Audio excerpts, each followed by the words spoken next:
വീണ്ടെടുപ്പു നാളേറ്റമടുത്തു പോയി. എൻ നിത്യ വീടോടു ഞാൻ അടുത്തിടുന്നു, എൻ നിത്യ വീടോടു ഞാൻ അടുത്തിടുന്നു. നിമിഷം തോറും ജീവൽ പ്രത്യാശയാൽ, നിമിഷം തോറും ജീവൽ പ്രത്യാശയാൽ നാളുകൾ കഴിച്ചിടും ഞാൻ ഈ മരുവിൽ, നാളുകൾ കഴിച്ചിടും ഞാൻ ഈ മരുവിൽ. എൻ വീണ്ടെടുപ്പു നാളേറ്റമടുത്തു പോയി. എൻ നിത്യ വീടോടു ഞാൻ അടുത്തിടുന്നു, എൻ നിത്യ വീടോടു ഞാൻ അടുത്തിടുന്നു. വേഗം വരുന്ന നമ്മുടെ കർത്താവായ യേശുക്രിസ്തുവിൻ്റെ തൻ്റെ നാമത്തിൽ എല്ലാവർക്കും സ്നേഹവന്ദനം. തലയോടിടം എന്ന സ്ഥലത്ത് യേശുവിനെ ക്രൂശിപ്പാനായി കൊണ്ടുപോകുമ്പോൾ ദുഷ്പ്രവൃത്തിക്കാരായ രണ്ടുപേരെ കൂടി അവനോടുകൂടി ക്രൂശിപ്പാൻ കൊണ്ടുപോയി. ലൂക്കോസ് 23:32. ഇവരിൽ ഒരുവൻ ക്രൂശിൽ കിടന്ന് യേശുവിൽ വിശ്വസിക്കുകയും പരദീസ അവകാശമാക്കുകയും ചെയ്തു. ലൂക്കോസ് 23:43. പരദീസ അവകാശമാക്കിയത് കർത്താവിൻ്റെ വലതുഭാഗത്ത് ക്രൂശിക്കപ്പെട്ടവനാണ് എന്ന് സാധാരണയായി പറയുന്നുണ്ട്. എന്നാൽ ബൈബിൾ അങ്ങനെ പറയുന്നില്ല. ഏതു വശത്തെ ക്രൂശിക്കപ്പെട്ടവൻ എന്നല്ല, പിന്നെയോ അവരിൽ ഒരുവൻ ജീവൻ പോകുന്നതിന് മുൻപ് പരദീസ അവകാശമാക്കി. ക്രൂശിലെ വേദന അനുഭവിച്ചു കൊണ്ടിരിക്കുമ്പോൾ തന്നെ ദുഷ്പ്രവൃത്തിക്കാരായ ഇവർ രണ്ടുപേരും മഹാപുരോഹിതന്മാരോടും മൂപ്പന്മാരോടും ചേർന്ന് യേശുവിനെ നിന്ദിക്കുകയും പരിഹസിക്കുകയും ചെയ്തവരാണ്. മത്തായി 27:44. നമ്മിൽ പലർക്കും ഈ സ്വഭാവം ഉണ്ട്. അതായത് കഷ്ടതയും വേദനയും അനുഭവിക്കുമ്പോഴും മറ്റുള്ളവർക്കെതിരായി പ്രവർത്തിക്കുകയും പരിഹസിക്കുകയും ചെയ്യുന്ന സ്വഭാവം. എന്നാൽ ഒരു ക്രൂശിൽ കിടന്നവന് പെട്ടെന്ന് മാറ്റമുണ്ടായി. അവരിൽ ഒരുവന് മാനസാന്തരമുണ്ടായി. അവൻ യേശുവിനോട് പറഞ്ഞു, നീ രാജ്യത്വം പ്രാപിച്ചു വരുമ്പോൾ എന്നെയും ഓർത്തുകൊള്ളണമേ. യേശു അവൻ്റെ അപേക്ഷ കേട്ടു, ഉത്തരം നൽകി.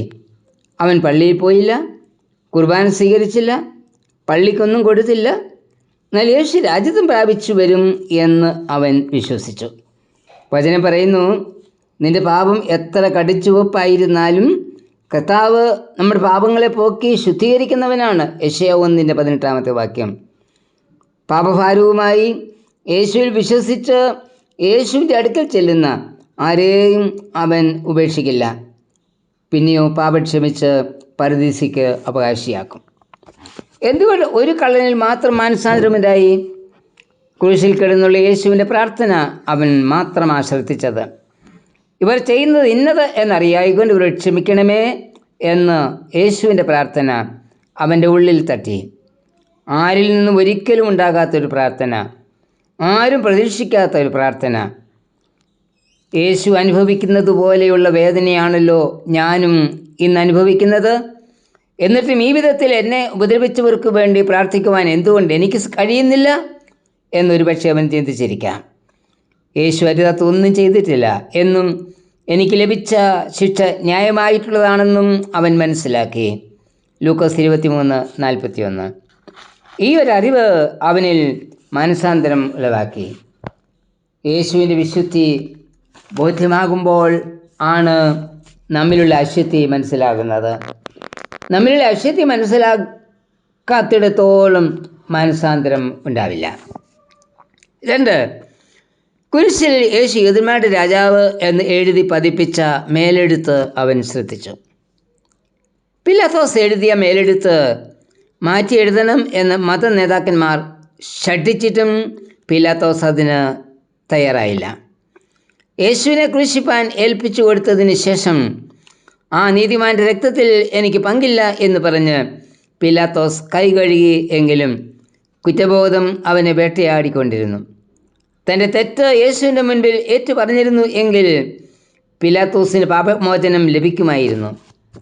പിലാത്തോസിൻ്റെ തുടർന്നുള്ള ജീവിതത്തെക്കുറിച്ച് ചരിത്രകാരന്മാർ പറയുന്നത്, പിലാത്തോസിൻ്റെ മാനസിക നില തകർന്ന് സമനില തെറ്റി മരിക്കുന്നതുവരെ കൈ കഴുകി നടക്കുകയായിരുന്നു എന്ന്. പിലാത്തോസ് എഴുതിയ മേലെഴുത്ത് വളരെ ശക്തമായിരുന്നു.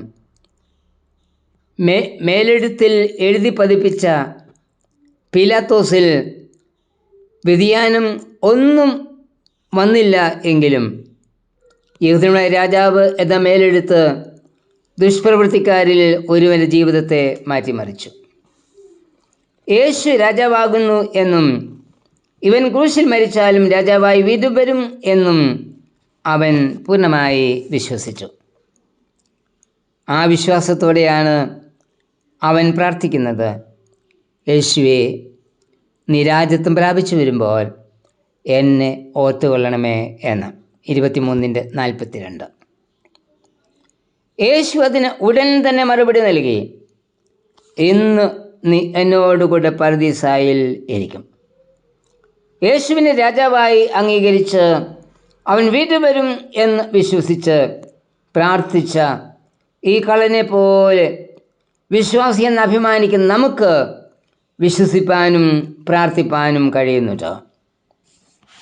മാനസാന്തരപ്പെട്ട കള്ളൻ നമുക്ക് 3 ആലോചനകൾ നൽകുന്നുണ്ട്. 1. യേശു ഏതു പാപിയെയും രക്ഷിക്കുവാൻ മതിയായവൻ. 2. യേശുവിലുള്ള വിശ്വാസം മാത്രമാണ് നമ്മെ രക്ഷയിലേക്ക് നയിക്കുന്നത്. 3. രക്ഷിക്കപ്പെടുവാൻ മറ്റാരുടെയും മധ്യസ്ഥത ആവശ്യമില്ല, ശുപാർശ ആവശ്യമില്ല. ഏതവസ്ഥയിലും നമുക്ക് യേശുവിൻ്റെ അടുക്കൽ ചെല്ലാം. ക്രൂശ് മാത്രമാണ് ഏകരക്ഷാമാർഗം. കർത്താവേ, നീ രാജാവായി വരുന്ന ദിവസത്തിനായി പ്രതീക്ഷയോടെ കാത്തിരിപ്പാനുള്ള വിശ്വാസം എനിക്കും നൽകണമേ. ആമേൻ.